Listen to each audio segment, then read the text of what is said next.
Kemudian berhubungan juga dengan masalah surga. Surga yang paling rendah derajatnya adalah seperti yang dimiliki oleh raja terkaya dunia 10 kali. Disebutkan dalam hadis Bukhari, bahwasanya Nabi SAW bersabda, ini orang yang terendah di surga, akan keluar dari neraka penghuni surga terakhir. Artinya nggak ada lagi orang setelah dia di neraka. Jadi nanti tinggal orang yang kekal saja, orang kafir dan orang munafik di neraka. Orang ini terakhir penghuni surga. Semua orang lain sudah masuk ke dalam surga, tinggal dia sendiri. Artinya dia orang yang paling rendah derajatnya. Lalu dia lari dari neraka tersebut, kata Nabi SAW, sementara tubuhnya setengah hangus mengeluarkan asap, dan dia berdiri, jatuh, sampai dia jauh dari neraka. Lalu kemudian dia berkata, Alhamdulillahilladzi anjani minki. Segala puji bagi Allah yang telah menyelamatkan saya dari kamu, hai neraka. Lalu kemudian Nabi SAW mengatakan, Allah perlihatkan untuknya sebuah pohon, naungan.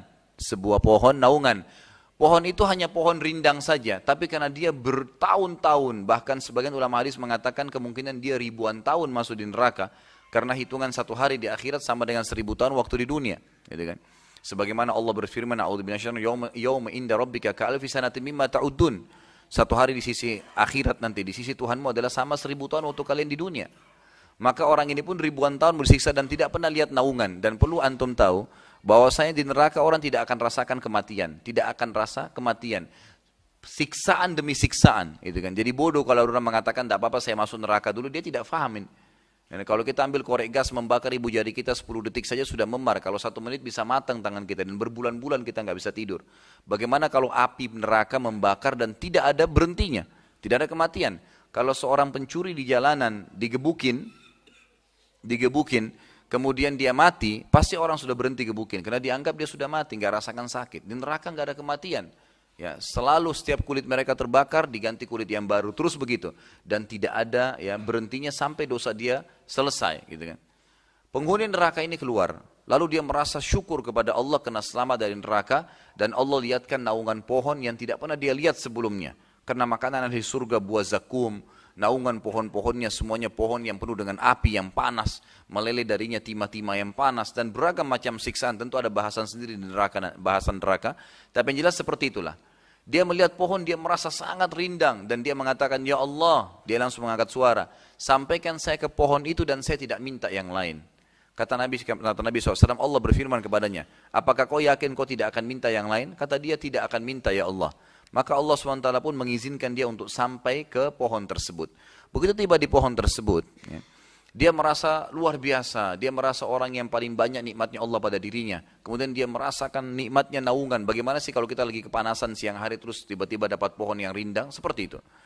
Lalu kemudian Allah Azza wa Jalla memperlihatkan, kata Nabi SAW, dari kejauhan sebuah pohon yang lebih rindang dan ada buahnya serta ada kuala airnya. Tadi nggak ada buah, nggak ada air. Maka dia pun kagum. Dan dia mengatakan, tapi dia malu sama Allah. Dia mau minta tapi dia malu. Tadi sudah janji gak akan minta. Lalu dia bilang, ya Allah, karena dia tidak tahan, dia mengatakan, ya Allah, berikan aku pohon itu dan air itu. Lalu berkata Allah SWT kepadanya, bukankah kau sudah janji, hai anak Adam, tidak akan minta? Dia mengatakan, ya Allah, pohon dan air dan saya tidak minta yang lainnya.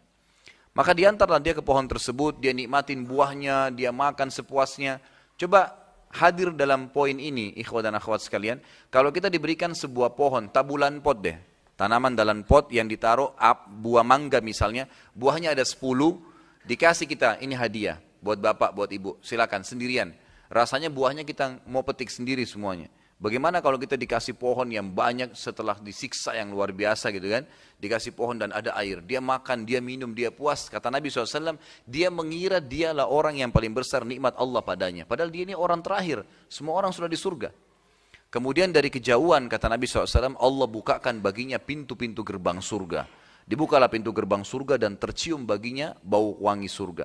Maka dia pun melihat surga dan tertarik, melihat orang menggunakan baju dari sutra, orang jalan-jalan di sana, kenikmatan yang luar biasa. Dia lihat taman-taman yang luas, pintu gerbang yang besar. Gitu. Maka dia pun meminta kepada Allah, mengatakan, ya Allah, berikanlah saya surga. Kata Allah SWT, kau sudah janji tidak akan minta. Dia bilang, ya Allah, surga dan saya tidak minta yang lain.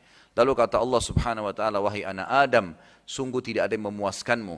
Apakah kau akan puas kalau saya berikan kepadamu seperti yang dimiliki raja terkayanya dunia? Siapa itu kira-kira?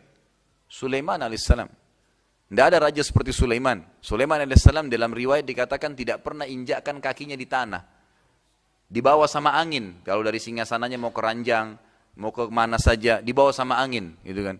Nabi Sulaiman alaihissalam luar biasa, bisa berbicara apapun, semuanya istananya lantainya dari kaca, di bawahnya air mengalir. Nggak bisa dibayangkan istananya luar biasa gitu, kerajaannya luar biasa. Pasukannya dari jin, dari manusia, dari burung, hewan-hewan, semuanya begitu. Kata Nabi, kata Allah SWT, mau puaskah kamu kalau saya berikan kamu seperti yang dimiliki raja terkaya dunia? Kata ulama hadis adalah Sulaiman alaihissalam.